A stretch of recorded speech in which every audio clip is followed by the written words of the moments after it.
Hello everyone. Back again with film recaps. In this video, I'm going to recap one of a drama horror films from 2017, titled My Friend Dahmer. Before we get to the storyline, I'd like to wish everyone a happy and great day. Without further ado, let's get straight to the storyline.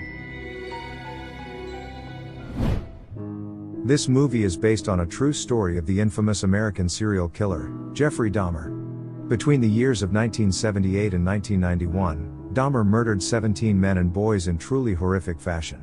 Rape, dismemberment, necrophilia and cannibalism were all parts of his modus operandi.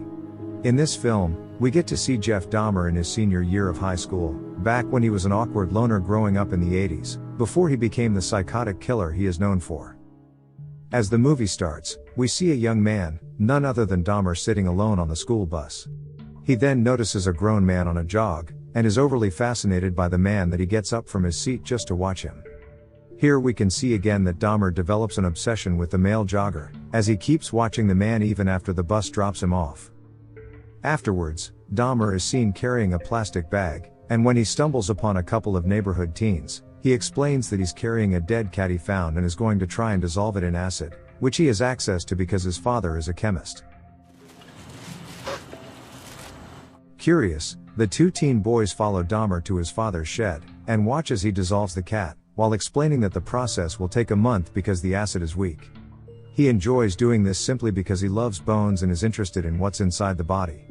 However, the two teen boys are skeptical and think that Dahmer is simply pouring water into the jar instead of acid, so he tries to show them another roadkill, which he dissolved a while ago, and crudely breaks the jar to prove how serious he is. The two teen boys find themselves disgusted by the foul stench, and weirded out by Dahmer, so they call him a freak and leave. We then follow Dahmer as he goes through his daily life. Dahmer's family life looks nothing out of the ordinary. He has a caring father who constantly bickers with his mother, and a loud younger brother. During the dinner, it becomes clear that his father wishes for him to become more social. At school, his classmates think he's weird and some even bully him, except for one similarly awkward boy, who he sits next to at lunch and asks him to go to see a concert together. But aside from that, he sits alone in biology class, and seems fascinated by a preserved animal inside a jar in the lab. When Dahmer gets home, we see that he creepily has stolen the preserved animal to keep to himself. But contrastingly, when he gets inside the house, he sees that his parents are arguing once more and don't care that their sons are listening, so he tenderly guides his little brother away to keep from having to listen. One day after the school band practice, Dahmer finds his only friend getting harassed by the school jocks, but simply stands idle and opts to walk away, even though the friend tries to talk to him and get him to come help. That very day, his dad comes home early from work, and becomes infuriated when he realizes that Dahmer has made no progress in making friends, and instead prefers to toy with his preserved animals in the shed as he always does. And so, the dad storms into his shed, and begins throwing his preserved animals into the trash can, while scolding him to try and be more normal and stop all this. From now on, the father will shut the shed and take it down. After the intervention, Dahmer tries to stay on school grounds on the next day, and is suddenly approached by a drug dealer classmate, Fig, but it doesn't take long before he loses interest, and decides to walk home instead. At some point, he waits by the side of the road, while staring at his bone collection in deep thought. Until the jogger from the beginning of the movie passes by, and catches his interest yet again. When he's back home later that day, his father apologizes for being harsh, and explains that he doesn't want Dahmer to end up like him, who spends too much time in labs and doesn't have many friends. The father tries to make it up by presenting him with a pair of dumbbells, hoping that Dahmer might get into working out, and hopefully snatch a pretty girl someday. To satisfy his father, he begins working out, but still secretly spends his days out in the woods, trapping critters in hopes of collecting their bones. One day in class, a history teacher tries asking him a question, but Jeff, who is too lazy to answer, decides to speak to the teacher with a silly voice, which surprisingly gets the entire class to laugh. I don't know. He then sees this as an opportunity to make friends, so when he's walking down the hallway later, he starts making weird noises and doing random gestures. He even pretends to have a seizure to get everyone to laugh, and it actually works. Until the bell rings and everyone heads to class, leaving him alone. This eventually becomes a thing he's known for, and one day a group of teenage boys who think he's hilarious decide to ask him to sit at their table for lunch. They are Derf, Mike, and Neil. It is revealed that Jeffrey imitated the speech and gestures of his mother's interior decorator, who has some kind of disorder. Jeffrey inspires Derf to draw him in various situations, and it is here that Derf and his friends form the Dahmer fan club. The four of them surprisingly get along so well, that they'd like to come up with epic pranks to liven up their senior year. They start with getting Dahmer to make random noises in the library, and have the librarian blame someone else for it. They also run down the hallway while pretending to have seizures together. However, in between Dahmer's seemingly improving social life, one day he discovers that his mother, who was a former drug addict, is having a relapse. He tries to convince her to stop and go to the doctor, but to no avail. Despite it all, he goes on with his days, and one day a weird instance happens when he's out fishing with a couple of his friends. After hooking a fish, his friends asks him to let the poor fish go. Dahmer, however, opts to violently gut the fish instead, claiming that he's curious what its insides looks like. His friends of course find this disturbing, but still don't register this as a red flag. One of his friends, Neil, is the photographer for the school's yearbook, and so is their next prank. Dahmer comes up with the idea to put himself in every school club's yearbook picture, which his friends happily agree to. The following day, they start to carry out their plan, and in the end, the boys manage to perfectly pull off this prank. Afterwards, Dahmer comes home bringing his friend Derf, to excitedly announce to his dad that he's joined a lot of clubs this year, but his dad is too occupied arguing with his mom to notice. The fight eventually makes Derf feel awkward, so he excuses himself and goes home. In secret, Dahmer makes it a habit to hide behind the trees just to wait for the jogger to pass, seemingly having grown a crush on the grown man. Until one day, it just so happens that the three of them are hanging out, right when the jogger arrives and is greeted by Mike. As it turns out, he is Mike's family doctor, whose name is Dr. Matthews.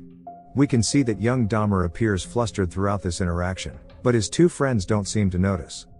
When Dahmer comes home, he finds his parents fighting again, this time over his mother impulse buying a car. The frustrated dad takes a bottle of liquor to calm himself down, which Dahmer sneakily steals, and that's when he starts drinking. On the next day, Dahmer and his friends are casually talking in school, when their drug dealer classmate Fig suddenly walks up to them, to show off the fact that his former Nazi father just gave him a pocket knife. He then cuts himself with it and begins sucking his own blood, which weirded out the three boys, but not Dahmer. As time goes on, Dahmer eventually becomes sort of an alcoholic, and comes to school reeking of alcohol, to the concern of Derf. He also still secretly goes around collecting road kills, and dissects them after. One day, he goes on an overnight school trip to Washington, D.C., during which he gets roomed with Charlie, the only black person in his class. Here Dahmer discreetly checks him out, and suddenly begins to ask him a disturbing question, which is whether a black person's internal organs are the same color as a white person's. Charlie, who is weirded out, but is probably used to racist questions, decides to ignore him. When the boys are walking down the streets of DC on the next day, they joke about getting an interview with the vice president for their school newspaper, which Dahmer takes seriously.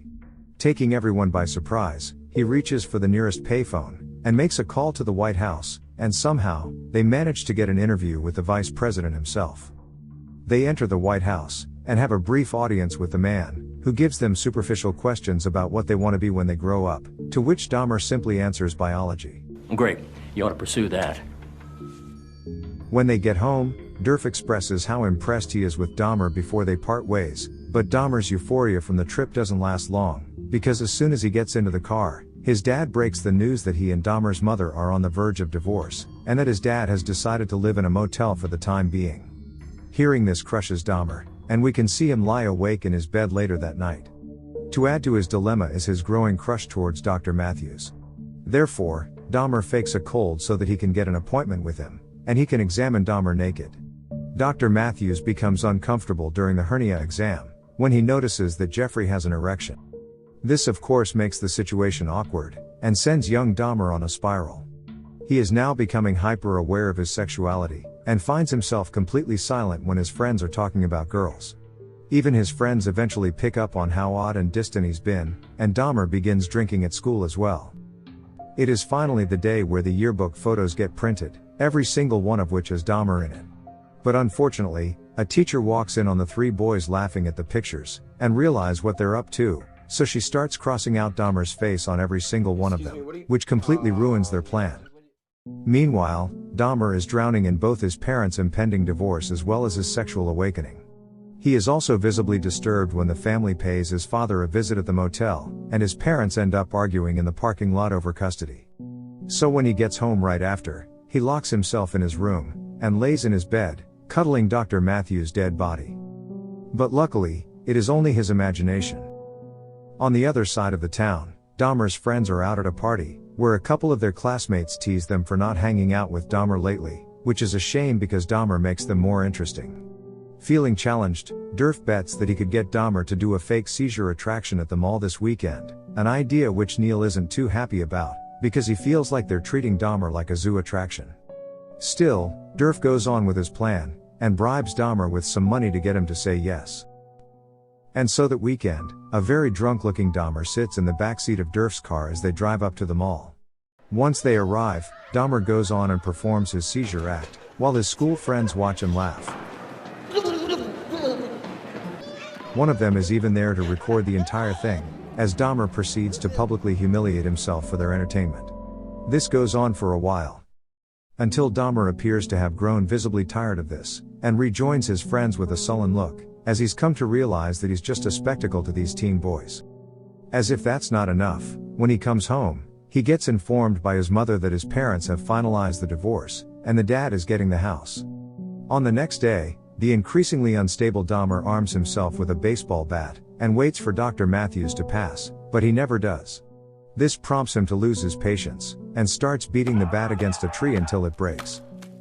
That same day, a couple of neighborhood kids discover a disemboweled animal remains, which becomes the talk of the school on the next day, because people find it creepy how someone would do that. Dahmer's friends then start talking about prom, and Mike makes fun of Dahmer by saying there's no way any girl would want to go to prom with him.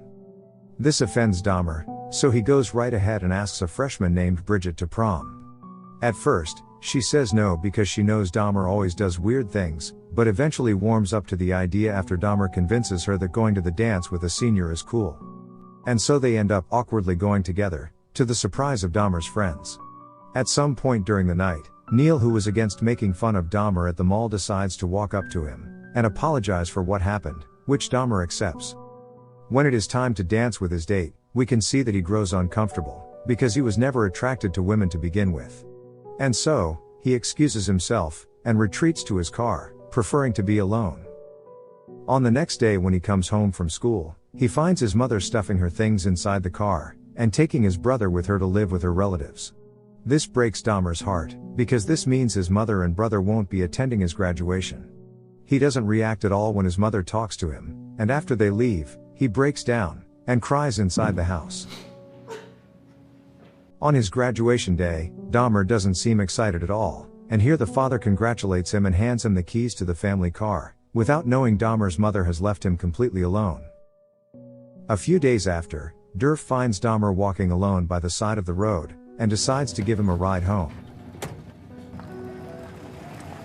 When they arrive, he notices how there's blood on Dahmer's fingers, but Dahmer tells him that it's just paint.